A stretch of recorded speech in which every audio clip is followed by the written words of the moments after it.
కామారెడ్డి జిల్లా సదాశివనగర్ మండలం అడ్లూరు గ్రామానికి చెందిన పలువురు సుమారు 300 మంది కాంగ్రెస్ పార్టీలో చేరారు.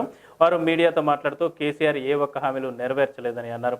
మిషన్ భగీరథ ఇంటింటికి ఇప్పటికీ రాలేదని, బీడీ కార్మికులకు నిబంధనలు లేకుండా పింఛన్లు ఇవ్వడం లేదని, రేషన్ సరుకులు అన్ని రకాల వస్తువులు ఇవ్వడం లేదని, ఒక్క కేసీఆర్ కుటుంబం గురించే టీఆర్ఎస్ పార్టీలో కొనసాగేది లేదని తేల్చి చెప్పారు.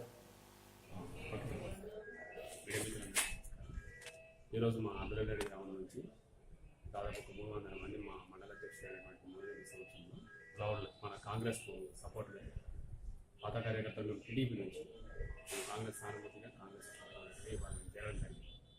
ఈ గవర్నమెంట్ మీద ఉన్నటువంటి తీవ్రమైనటువంటి ఒత్తిళ్లు మా మీద ఎంత ఘోరంగా చెప్పడానికి నోరాట్లేదు.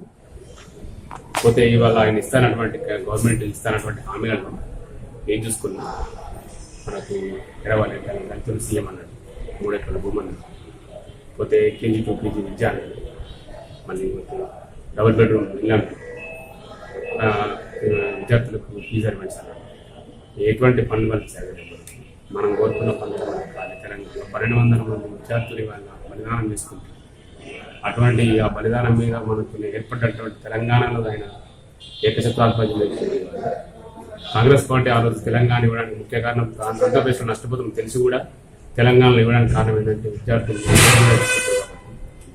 మనకు ఏదైతే ఈ బలిదానాలు ఆగిపోవాలి, తెలంగాణలో మనకు ఒక సమరసంగా మంచి బతకాలని అప్పుడు కూడా గవర్నమెంట్ సీఎం కేసీఆర్ ఏమి ఇచ్చేది, మేము మీ కాంగ్రెస్లోకి వస్తామని ఒక మాట అగ్రిమెంట్ ఇచ్చేది వాస్తవం. ఆ మాటను కొద్ది రోజులనే తుంగలు వచ్చి మనం ఏకంగా పార్టీని అడ్వాంటేజ్ తీసుకొని గెలిపించుకున్న వాళ్ళకి సంతోషం. కానీ ఈ 4 సంవత్సరాల నుంచి మనకైతే వదిలిందేం లేదు. అది మేము మన బాగా అంటే బాగా మనస్తాపం చెందినాం కాబట్టి ఇవాళ పార్టీ మాట్లాడారు. దాదాపు 300 మంది మేము వెళ్ళా, దాదాపు 300 మంది మేము కాంగ్రెస్ వెళ్ళాము. ఎవరు మాది వడ్డరెడ్డి గ్రామం సార్, నగర్ మండల్ బయట. రాబోయే రోజుల్లో కూడా ఇంకా వలసలు ఉంటాయి, చిలుకలు ఉంటాయి, వలసలు ఉంటాయి కంపల్సరీ.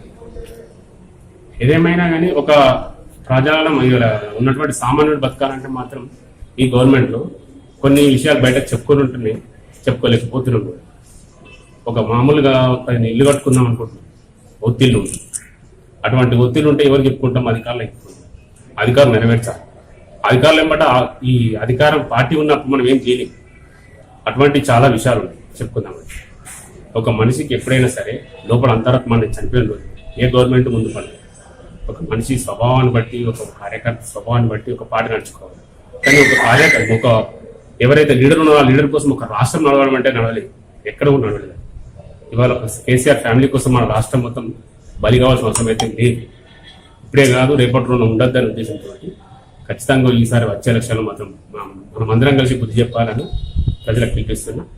కంపల్సరీగా మనం ఈసారి మాత్రం కాంగ్రెస్ పార్టీని గెలిపించుకున్నాం. ఏదైతే మనకు ఉన్నాయో హామీలు కాంగ్రెస్ తరఫు నుంచి వాళ్ళు ఎట్ టైంలో రైతులకు 2 లక్షల రూపాయలు అంటే తెలంగాణ తీసుకొచ్చిన పార్టీ కూడా కావచ్చు అనే ఉద్దేశంతో సపోర్ట్ చేసింది. ఎంతో కొంత మాకు వ్యక్తిగతంగా తిరగకుండా సపోర్ట్ చేసింది. ఇలా మాలాంటి లోపల ఉన్న వ్యక్తులకి మేము ఇంత కూలిపోతే తిన్న వ్యక్తులు ఎంత మనం కూలిపోతుంది. ఇలా మా ఎలరేడ్లో చాలా మంది సీనియర్ కార్యకర్తలు ఉన్నారు సార్. అంటే చెప్పుకోవడం అని కాదు, ఆ కార్యకర్తలు మర్చిపోయి కొత్త వచ్చిన కార్యకర్తలు చాలా బిహేవ్. సరే అది పర్సనల్, ఎవరి యాక్టివిటీస్ వాళ్ళు ఏదో కాదను. కాకపోతే ఇవాళ ఏదైనా సరే గవర్నమెంట్ నుంచి వస్తున్నటువంటి